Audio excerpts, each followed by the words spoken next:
Hello, this is Fear Dragon coming at you with another StarCraft 2 netcast. Today we have a Protoss vs Zerg with two very exciting players. We're going to go ahead and jump in and introduce who they are. Spawning down here in the bottom left-hand corner of Daybreak, we have the red Zerg player, and his name is going to be RenegaDe. And, I actually don't know a whole lot about him. I haven't really seen anything about a pro player named RenegaDe.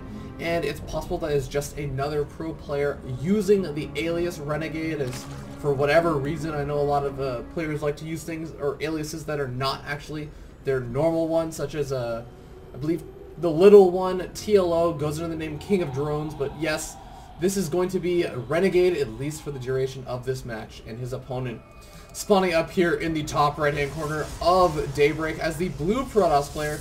His name is not actually Bisu. Bisu did not join Team Liquid or anything.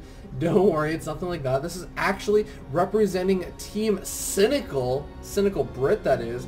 We have CynicalCrank, and he is actually a Korean Protoss player. Used to be on Team Slayers, but is actually now sponsored by both Total Biscuit and Reddit, or, kind of sponsored by both of them. His last tournament visit to MLG Summer Championship, I believe, was sponsored by those two. So I just like to call him CynicalCrank. And, I believe that the reason why he uses the name Bisu is that he used to be on the same team in Brood War as Bisu. So, as a former teammate, maybe he feels okay doing that. Hell, maybe he just likes Team Liquid. We will never know. But oh my god, actually, while I've been blabbing on about this, we actually noticed that in this game, Crank has actually decided to build that first pylon over in his main. That is kind of what, oh wow, and actually going for the expansion immediately afterwards. I'm really confused. Is this because he scouted? No, he has still not scouted, so a very interesting decision from Crank. Now, we do see a spawning pool first out of RenegaDe. This is kind of the norm in this matchup, so, Bisu, or sorry, not Bisu, Crank is going to have to be a little bit wary about what his opponent's doing. Now he's throwing down that pylon over at the natural expansion, but also getting a forge in the main. What is on earth is he up to? At first I was thinking this could be some kind of one gateway expand and he might put on a little bit of pressure, but no. Going for the gateway now to kind of do a silly start, a little bit of a wall. If he might actually just try and wall it off right over here rather than go the entire distance. No. Going for the photon cannon way over here. This is kind of looking like he wants to do the full wall off, and I'm really curious to see how this is going to work out. Now we do see that the Overlord knows what is up. He might be wondering, like, hey, why is there's only a gateway over here, there's no forge over here. Obviously he does see the cannon, so he's probably thinking, like, what is going on over here?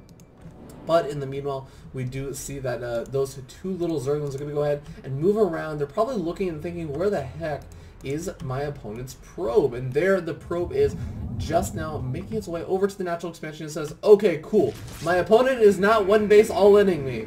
And of course he's going to go ahead and see, is there a third expansion down? And when he sees that, he's going to feel pretty good about himself, as he knows he's not about to get somehow Zergling all-in or something of the sort.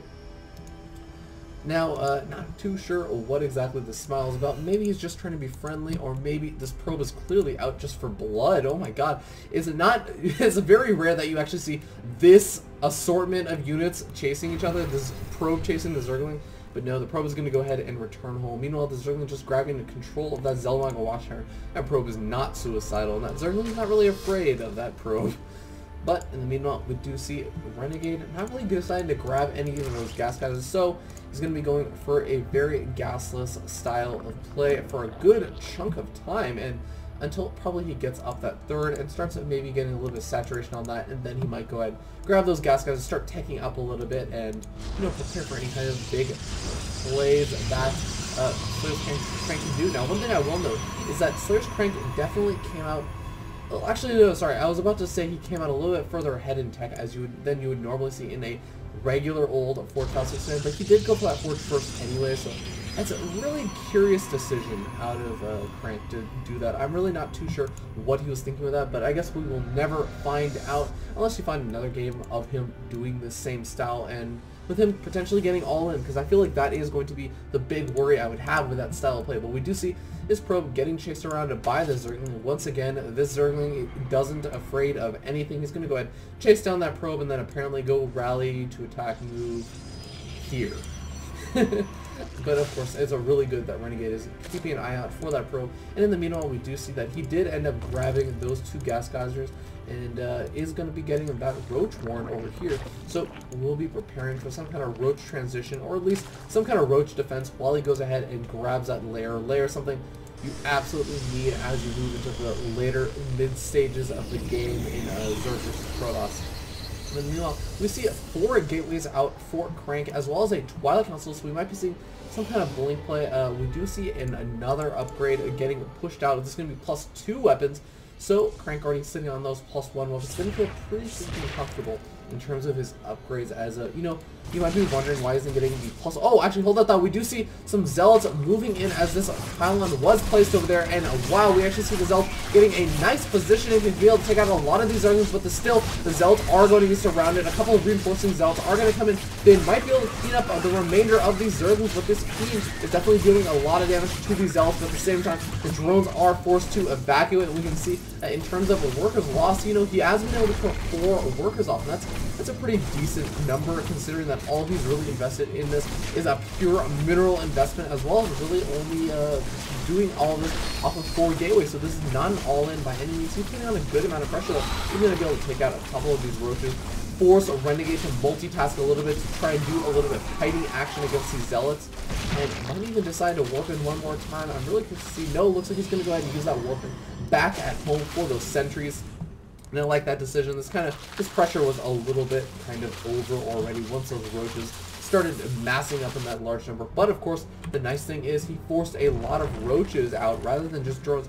You can imagine that, of course, if all of these roaches were additional drones, as well as saving up that gas for whatever lair tech, you know, that RenegaDe decided to go for, he'd be sitting in a pretty freaking comfortable position. We can even see a massive drone spike right now. Another 8 drones are going to finish up. That's going to push him over to 65, 66, 66, something like that, 67, I guess.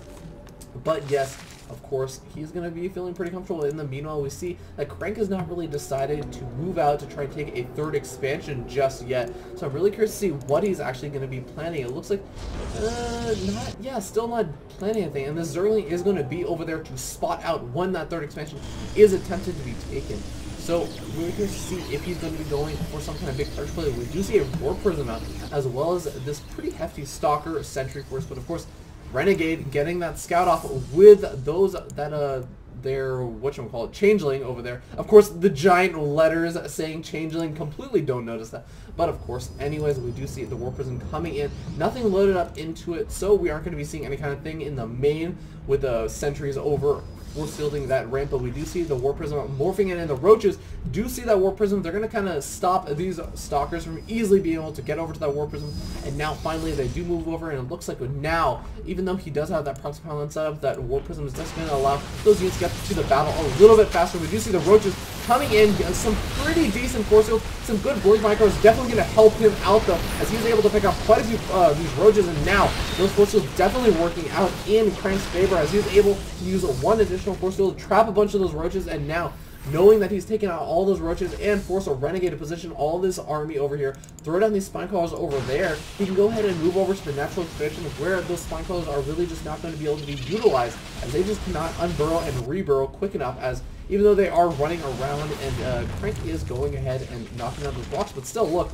he's able to get over here before those spine crawlers are able to burrow, even though he knocks all the time knocking on those. We do see the roaches getting in and hugging all of these stalkers. These stalkers need to be blinked back, and of course the sentries are going to go down, as they are now in the front line, not exactly where they want to be, but of course, that one sentry does survive, but it does not have enough energy to throw in any additional forces. A couple of more sentries being morphed in. Actually, we have 4 sentries out, but oh my god, he might go for a nice play where he goes ahead and blinks into the main and then force seals the ramp. This is a great play over from Crank, as he knows exactly where the positioning of RenegaDe's army is, and oh my god, this is going to work out so well for him, and now he's going to be able to take out so much of the tech, all positioned over in the main. Luckily for him, the Rotorn is over there on that low ground, but still, it's even in range of all these units on the high ground, and man, RenegaDe is in so much trouble. There's going to be the GG, realizing he just cannot deal with losing this entire main, and he goes ahead and tosses out that GG, so very well played from CynicalCrank, being able to take this game with a very, very nice positional play. And of course, behind all this, there wasn't exactly a third expansion, so Crank was a little bit all in this at this point. So if RenegaDe was somehow able to mass up the continuation of these roaches and be able to get a favorable engagement, he definitely could have had a very solid chance of taking this game. But of course, very well played and nice decision making from Crank allowed him to realize he had the perfect opportunity to blink to the main with that War Prism and just force field that ramp. So yeah, very awesome game from the fake Abisu, I suppose. Anyways, that's going to be it. So thank you so much for tuning in. If you have a positive or negative response, I'm going to steal that one from Dodger, if you know who that is. Go ahead and feel free to leave a comment below and like, or, you know, just leave a comment below saying why you didn't like the video. And, of course, you can submit your replays that you want casted. I had someone do that very recently, and it was a lot of fun. I had a really awesome game from SPC Sephiroth or Reclaimer. It's the same no, SPC Reclaimer, yes. So he sent me that, and you can go ahead and send your replays over to feardragon64@gmail.com. I'll have them casted and uploaded to this channel where you can go ahead and check those out. And outside of that, subscribe to me on YouTube. I have a Twitch TV account and a Twitter. Both have the usernames FearDragon64, so you can go ahead and check those out. I'm also going to be casting for the Underrated Team League starting very soon. I believe it's going to be starting around September. I think it's next week. I believe it starts up next week, and I'm going to be live casting that, so go ahead and check that out. I will leave the link to the actual Team Liquid thread where that league is kind of announcing what's happening, and you can go ahead and check that out. So thanks so much for tuning in, guys, and I will see you guys next time.